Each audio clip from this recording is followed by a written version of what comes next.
C'est quand tu veux. Ok, alors. Quand tu varies. Faut que je dise bonjour. Bonjour, nous sommes Alpa. Alpa est un... Non. Notre objectif, en une phrase, est de permettre aujourd'hui l'accomplissement. Alors bonjour à tous, je nous présente, je m'appelle Alice, voici Louis-Paul derrière la caméra et Harry qui est en train de faire des schémas. Nous sommes 3 étudiants qui viennent de filières diverses. Des étudiants venant de la même filière, qu'on se le dise. Et aujourd'hui nous allons vous présenter le projet Alpa. Nous sommes Alpa, 3 étudiants réunis autour de l'idée, autour de la volonté de créer un projet entrepreneuriat pour avoir un impact sur la société. Pour ce faire, nous avons voulu partir de nos parcours respectifs et on s'est vite rendu compte que ce que nous rassemblait, c'était qu'on était en train de s'éloigner de l'enseignement national. Pourquoi on fait ça? Parce que nous, on est étudiants et on a fait des parcours tels qu'on a suivi le cursus habituel et on s'est pas retrouvé dedans. Et on veut en fait donner les moyens aux autres de se retrouver dedans et d'y arriver. Il aussi? Bah oui. Yes. On a eu envie d'arrêter nos études avant leur fin. Nous, ce qu'on veut, en fait, c'est proposer une éducation, j'ai envie de dire, adaptable. Parce que nous, par exemple, on n'a pas vraiment fini nos études, en tout cas, on ne les a pas appréciées à leur juste valeur parce qu'elles ne nous correspondaient pas.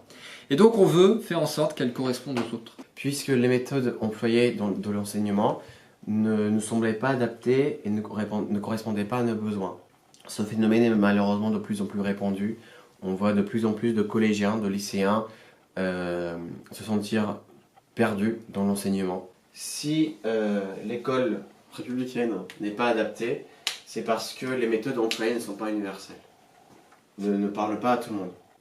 Et nous voilà avec une mission. Adapter l'enseignement à tout le monde, ou en tout cas à ceux qui ne se retrouvent pas dans cet enseignement national.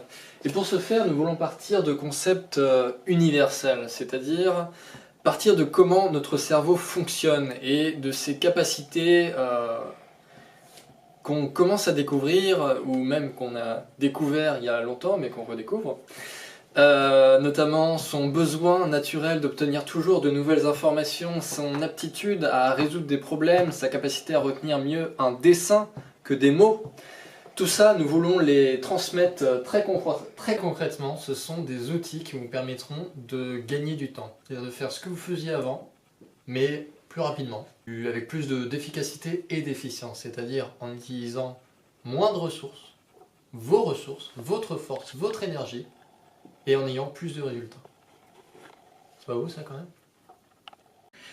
Notre objectif, en une phrase, est de permettre aujourd'hui l'accomplissement personnel par les outils de demain. C'est un objectif très ambitieux, c'est pourquoi nous devons commencer petit.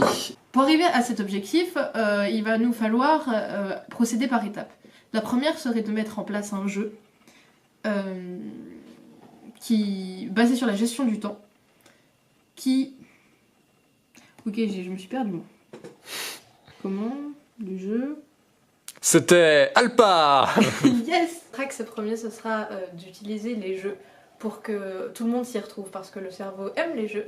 Et les outils qu'on utilise, donc c'est les jeux, et ce seront, on pense, les outils de demain. On vous donnera par exemple des astuces telles que les mind maps, que vous pouvez connaître déjà, des tutos, des défis, et tout ça va vous permettre de vous fédérer autour d'une communauté, la communauté Alpa. Et pourquoi on fait ça? Et pourquoi on fait ça? Mais on fait ça parce qu'on est gentil. C'est les gentils, c'est les méchants, il est très méchant. Pour résumer, Alpa, c'est de permettre, c'est de proposer d'adapter l'enseignement à tout le monde grâce à des outils de demain.